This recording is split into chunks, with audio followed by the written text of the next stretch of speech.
No primeiro bimestre de 2026, os municípios brasileiros atingiram a marca de R$ 1,4 bilhão em prejuízos econômicos, ambientais, materiais e estruturais causados pelas chuvas. Segundo o levantamento da Confederação Nacional de Municípios, CNM, os temporais afetaram 377 cidades, resultando em 548 decretos de anormalidade por inundações, enxurradas e deslizamentos. Os dados da CNM apontam que 1.100.000 pessoas foram afetadas pelo país, com mais de 25.200 desabrigadas e desalojadas. Até às 15 horas de 26 de fevereiro, foram registrados 72 óbitos em municípios localizados em Minas Gerais. Desses, 48 pessoas morreram em decorrência das chuvas em Juiz de Fora e 6 em Ubá. A cidade de Ubá também registrou prejuízo de R$ 313.700.000. Santa Carmen, em Mato Grosso, registrou quase R$ 172 milhões em prejuízos. São João de Meriti, no Rio de Janeiro, quase 98 milhões. E Formiga, em Minas Gerais, mais de R$ 91 milhões em prejuízos. Conforme a CNM, os prejuízos aos cofres públicos municipais já somam R$ 630.200.000.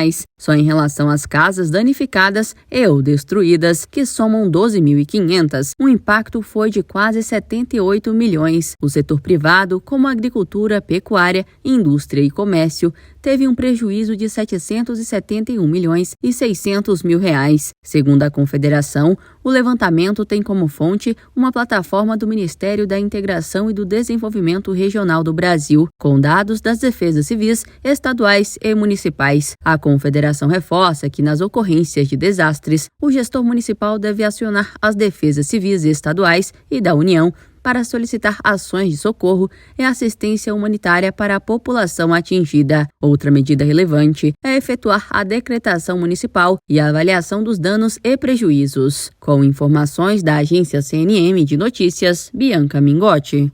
Apresentar e esclarecer as ações do governo federal voltadas à segurança hídrica no estado do Piauí foi o objetivo do encontro promovido em Teresina nesta quarta-feira, 25 de fevereiro. O Ministério da Integração e do Desenvolvimento Regional reuniu produtores de conteúdo, influenciadores digitais e jornalistas. A iniciativa serviu para ampliar um canal de conversa sobre projetos estruturantes em andamento, especialmente o estudo para o desenvolvimento do Canal do Sertão Piauiense, como explica Bruno Cravo, diretor do Departamento de Projetos Estratégicos da pasta. O Ministério vai estar apresentando suas ações no âmbito da segurança hídrica aqui no estado, com foco principal no estudo de viabilidade da integração do São Francisco, né? É uma maneira de dialogar diretamente com a sociedade, tirando dúvida, apresentando, esclarecendo como é o processo e localizando isso dentro de um contexto geral de programa de governo também. O projeto do Canal do Sertão Piauiense deu um passo importante com o início dos estudos de viabilidade técnica e social. Essa obra busca garantir mais água para a região e fortalecer a resistência do semiárido. Ao todo, a Agenda de Segurança Hídrica do Governo Federal no Piauí prevê investimentos de R$ 700 milhões. Para saber mais sobre as ações do governo federal em segurança hídrica, acesse Ministério do Desenvolvimento Regional. Reportagem Maíra Cristi.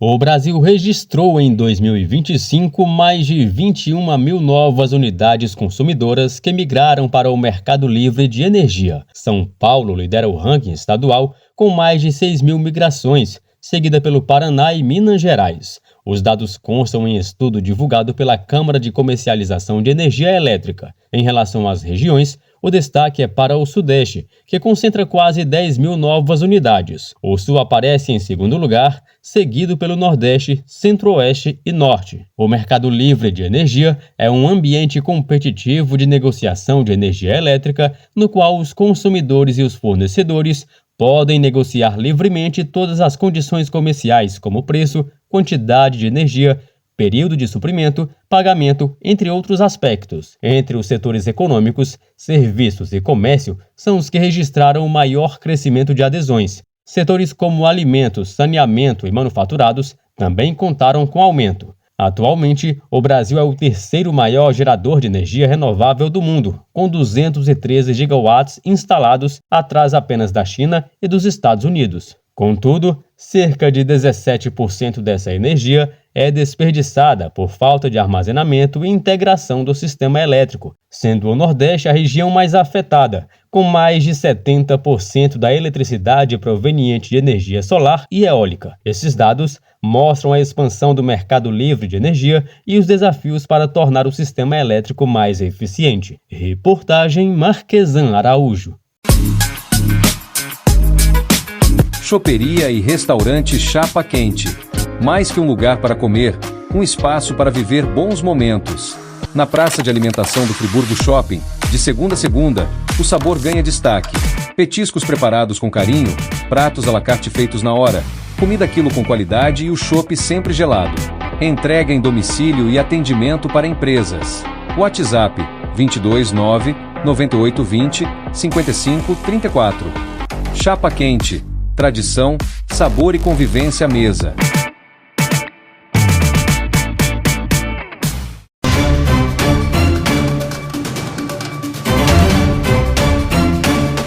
A indústria da construção registrou o pior janeiro em 9 anos no índice que mede o nível de atividade do setor. A baixa na indústria é pressionada pelos juros altos. O cenário é revelado pela sondagem Indústria da Construção, divulgada pela Confederação Nacional da Indústria, CNI, em parceria com a Câmara Brasileira da Indústria da Construção. Os dados mostram outros indicadores que evidenciam a perda de ritmo da indústria da construção, como o índice de evolução do número de empregados, que recuou de 45,7 pontos em dezembro de 2025 para 45,3 pontos em janeiro de 2026. Essa foi a terceira queda consecutiva. A utilização da capacidade operacional também caiu de 67% para 64%, sendo o menor patamar para o período em 5 anos. Outro fator que segue abalado é o Índice de Confiança do Empresário Industrial, ICEI, da construção. Os empresários seguem pessimistas por 14 meses. Na avaliação da CNI, o patamar negativo está relacionado, em grande medida, à avaliação negativa dos industriais quanto às condições atuais das empresas e da economia brasileira. O gerente de análise econômica da CNI, Marcelo Azevedo, explica os impactos do pessimismo dos empresários, tanto no investimento quanto na produção. Refletindo também esse quadro de dificuldades da indústria da construção, a confiança medida pelo índice de confiança do empresário industrial para os empresários da indústria da construção está abaixo da linha divisória de 50 pontos, mostrando falta de confiança do empresário. É um período longo de falta de confiança que vai consolidando essa percepção, essa falta de confiança nas decisões do empresário, reduzindo a sua produção, o seu nível de atividade, a própria capacidade operacional e o número de empregados, como vimos agora no resultado de janeiro. Apesar de subirem nos últimos 2 meses, todos os índices relacionados às expectativas dos empresários da construção para os próximos 6 meses recuaram em fevereiro, sendo compras de insumos e matérias-primas, novos empreendimentos e serviços, número de empregados e nível de atividade. A intenção de investimentos da indústria da construção também caiu 1,7 ponto. A edição de janeiro do sondagem Indústria da Construção ouviu 312 empresas, divididas entre 122 pequenas, 125 médias e 65 grandes, no período de 2 a 12 de fevereiro de 2026. Com informações da Confederação Nacional da Indústria, Bianca Mingotti. Goiás segue em destaque no cenário econômico do país. De acordo com informações disponibilizadas pelo Banco Central, o estado alcançou a primeira posição no Índice de Atividade Econômica Regional, o IBCR, em 2025. Com um crescimento acumulado de quase 4,5%, Goiás empatou com Pará e superou a média nacional, que foi de 2,5%. O IBCR reúne dados de setores como agropecuária, indústria e serviços e funciona como uma prévia do Produto Interno Bruto, o PIB. O estado já registra 17 meses consecutivos de crescimento, sempre acima do mesmo período do ano anterior. O governador Ronaldo Caiado destaca que esses números comprovam a competitividade de Goiás e o consolidam como um dos estados que mais cresce no país. Segundo ele, o crescimento econômico tem resultado em mais empregos, renda e qualidade de vida para os goianos. Em dezembro de 2025, na comparação com dezembro de 2024, a unidade da federação teve expansão de 3,4%, garantindo o quinto lugar entre os estados e superando a média nacional de pouco acima de 3%. Já no recorte mensal, entre novembro e dezembro de 2025, o crescimento foi de 0,2%, enquanto o Brasil registrou recuo. O mercado de trabalho também teve resultados positivos. A taxa de desocupação caiu para 4,6%, a menor desde o início da série histórica em 2012. Para comparação, no início da pandemia em 2020, a taxa chegou a mais de 13%. Reportagem Marquesan Araújo. O Ministério do Trabalho e Emprego prorrogou por mais 90 dias a entrada em vigor da Portaria 3.665 de 2023, que exige negociação coletiva para autorização do trabalho em feriados e domingos. A norma passaria a valer em 1º de março, mas com a decisão, o prazo foi estendido para ampliar o diálogo entre empregadores e trabalhadores. Durante esse período, será instalada uma comissão bipartite composta por 10 representantes dos trabalhadores e 10 dos empregadores. As entidades terão 5 dias para indicar os nomes ao Ministério. O grupo terá 90 dias para apresentar uma proposta consensual sobre o tema, e as reuniões ocorrerão 2 vezes por mês, com calendário a ser publicado no Diário Oficial, e contarão com assessoria técnica do Ministério do Trabalho. Esse é o 5º adiamento da entrada em vigor da portaria. Para a Confederação das Associações Comerciais e Empresariais do Brasil, a CACB, os sucessivos adiamentos da norma geram insegurança jurídica e dificultam o planejamento de empresários e trabalhadores em todo o país. Além de ferir a liberdade econômica, a CACB sustenta que a portaria é inconstitucional, por limitar atividades essenciais sem respaldo legal adequado, como explica o vice-presidente jurídico da entidade, Anderson Trautmann Cardoso. Vejo a quantidade de surpresas, de dificuldade que temos para uma estabilidade de normas do Brasil. Entendemos que a portaria tem, inclusive, vícios de legalidade, ela seria passível de questionamento judicial, mas uma prorrogação não nos traz estabilidade. Precisamos que seja revogado. O setor produtivo e frentes parlamentares divulgaram um manifesto contrário à portaria. No texto, as entidades defendem a revogação da medida sob o argumento de que ela representa um retrocesso regulatório e cria entraves ao setor produtivo. Reportagem Paloma Custódio. Atenção, Brasil! Nova Friburgo, município serrano do estado do Rio de Janeiro, na região centro-norte fluminense, já se prepara para viver mais uma vez o Dia Mundial da Criatividade. Depois do sucesso em 2025, a expectativa para abril de 2026 é ainda maior. Fique ligado e acompanhe as novidades. Criatividade transforma o mundo e começa por Nova Friburgo. Apoio Web Rádio Top Serrana.